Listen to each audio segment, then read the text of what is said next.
अल्लू अर्जुन पटना में आकर धमाल मचाकर चले जाते हैं, लेकिन हमारे भोजपुरी के सुपरस्टारों के कान पर जू भी नहीं रेंगता है और उनको एक मिनट के लिए भी ऐसा नहीं लगता है कि उनको भी ऐसा कुछ करना चाहिए जिससे भोजपुरी का नाम रोशन हो जाए। खेसारी लाल यादव और पवन सिंह अपने अपने प्रोग्राम में इतना ज्यादा बिजी हो जाते हैं कि उनको ये समझ नहीं आता कि हम लोगों को अच्छा कंटेंट देना चाहिए और बढ़िया कंटेंट अगर हम लोग देते हैं तभी दर्शक हमसे जुड़ेगा। ये आप सोचकर एक बार देखिए, साउथ का सुपरस्टार पटना में आकर गर्दा उड़ाकर चला गया।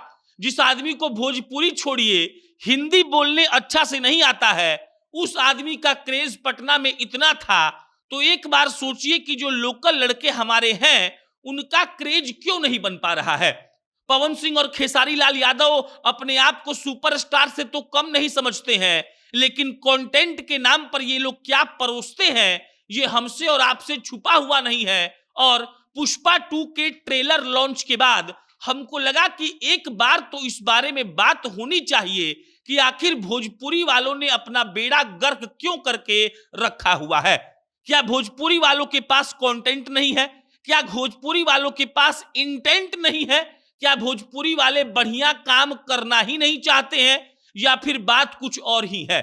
और जब हम इस पर बहुत ज्यादा सोचे तो हमको समझ में आया कि इनके पास ना कंटेंट है, इनके पास ना इंटेंट है, इनको बस पैसा कमाना है। बहरहाल हम लोग इस वीडियो में इसी बात पर चर्चा करेंगे, लेकिन उससे पहले नमस्कार स्वीकार करिए। मेरा नाम प्रशांत राय है और ये वीडियो रोडवेज ऐप के द्वारा प्रायोजित है। रोडवेज बिहार की एक ऐसी टैक्सी की कंपनी है जो आपको आधे किराए में पूरा बिहार घूमने का मौका देती है। आपको पटना एयरपोर्ट से बिहार के किसी भी गांव में जाना हो या बिहार के किसी भी गांव से पटना आना हो, आपको प्ले स्टोर पर जाना है, रोडवेज का ऐप डाउनलोड करना है और आधे किराए में आप पूरा बिहार घूम सकते हैं। अब लौटते हैं भोजपुरी इंडस्ट्री पर। पवन खेसारी को इस बात से बिल्कुल भी मतलब नहीं है कि भोजपुरी इंडस्ट्री का उत्थान कैसे होगा। वो लोग क्या करते हैं ये किसी को समझ नहीं आता। कभी खेसारी लाल यादव पर कोई लड़की आरोप लगाती है, कभी पवन सिंह पर कोई लड़की आरोप लगाती है और ये दोनों भाई मिलकर एक पूरे इंडस्ट्री को बर्बाद करने का ठेका जैसा लिए हुए हैं। आप बताइए, जिस राज्य की आबादी 13 करोड़ है और अगर भोजपुरिया समाज की बात करिएगा तो 25 से 30 करोड़ लोग भोजपुरी बोलते हैं। उस इंडस्ट्री का हाल यह है कि फिल्म बनाने का पूरा बजट 1 करोड़ होता है और साउथ वाले 25 करोड़ नहीं भी होकर एक तरीके से 300 करोड़ का फिल्म बना दे रहे हैं। और आपको इस बात से समझ में आ जाएगा कि पवन और खेसारी क्यों पीछे हैं और क्यों पवन और खेसारी का अल्लू अर्जुन से कोई मुकाबला नहीं हो सकता है।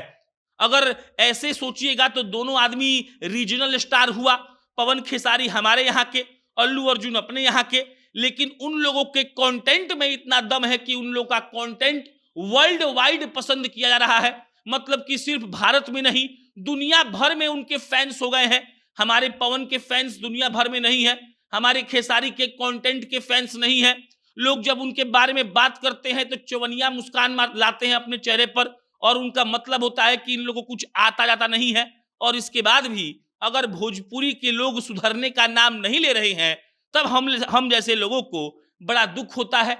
इसी ये सोचकर भी कि ये लोग आखिर ऐसा क्यों नहीं कर पाते हैं।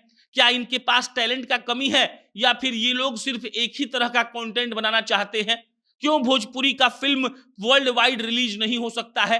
आखिर ऐसा क्या दिक्कत है कि भोजपुरी का दर्शक वर्ग दिन ब दिन घटते जा रहा है? आप एल्बम बनाकर अश्लीलता दिखाकर व्यूअरशिप तो ले आ रहे हैं, लेकिन जो कंटेंट का बात होता है, जिसको बादशाह कहा जाता है, वही चीज आपके मेन फिल्म में से, गाने में से मिसिंग है। और इसी के चलते लोगों को अब भोजपुरी से किनारा करना पड़ रहा है। बाकी पवन खेसारी को अब जरूरत है आकर इस बारे में बात करने की, लोगों को बताने की कि आप लोग ठीक से रहिए, आप लोग ठीक ठीक चीज देखिए और खुद पर काम करने की कि हम ठीक ठीक चीज बनाएं।